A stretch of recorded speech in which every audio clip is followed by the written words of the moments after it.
Hi friends, this is Lakshmi. Welcome to our channel Kirti's Question and Vlogs. ఈ రోజు మీతోటి 7 చుక్కల ముగ్గు షేర్ చేసుకోవడానికి వచ్చేసానండి. ఈ ముగ్గు కోసం 7 చుక్కలు ఒక చుక్క వచ్చిందాక పెట్టుకోవాలి. ఇలాంటి మెలికల ముగ్గు వేసుకున్నప్పుడు సింపుల్గా చుక్కలతో అవుట్లైన్ ఏ విధంగా వేసుకోవాలో కూడా చూపించానండి. వీడియోని పూర్తిగా చూసి మీకు ఎలా అనిపించిందో కింద కామెంట్ సెక్షన్లో నాతో షేర్ చేసుకోండి. వీడియో చూస్తున్న మీ అందరికీ నా తరపున ఒక స్మాల్ రిక్వెస్ట్ అండి. మీలో ఎవరైనా ఫస్ట్ టైం మన వీడియోస్ని చూస్తుంటే తప్పకుండా ఫాలో అవ్వండి. అలాగే మీకు ఈ వీడియో నచ్చినట్లయితే ఒక లైక్ చేసి మీ ఫ్రెండ్స్ అండ్ ఫ్యామిలీ మెంబర్స్కి కూడా మన వీడియోస్ని షేర్ చేయండి. ఈ డిజైన్ కోసం 5 చుక్కలు 3 చుక్కలు ఒక చుక్క పెట్టుకోవాలి. ఇలాంటి సింపుల్ రంగోలీ డిజైన్స్ మన ఛానల్లో చాలా ఉన్నాయండి. ఒకసారి మన ఛానల్ పేజీ ఓపెన్ చేసి వీడియోస్ అన్నీ ఒకసారి చూసి నచ్చితే తప్పకుండా ఫాలో చేయండి.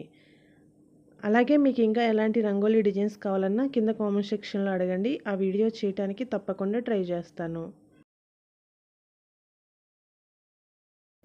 చూసారు కదా ఫ్రెండ్స్, మీకు ఈ వీడియో కనుక నచ్చినట్లయితే తప్పకుండా ఒక లైక్ చేసి మీ ఫ్రెండ్స్ అండ్ ఫ్యామిలీ మెంబర్స్కి కూడా మన వీడియోస్ని షేర్ చేసి ఫాలో అవ్వమని చెప్పండి. ఇలాంటి మరిన్ని బ్యూటిఫుల్ రంగోలీ డిజైన్స్తో మళ్ళీ మీ ముందుకు వస్తా. అంతవరకు బాయ్ ఫ్రెండ్స్.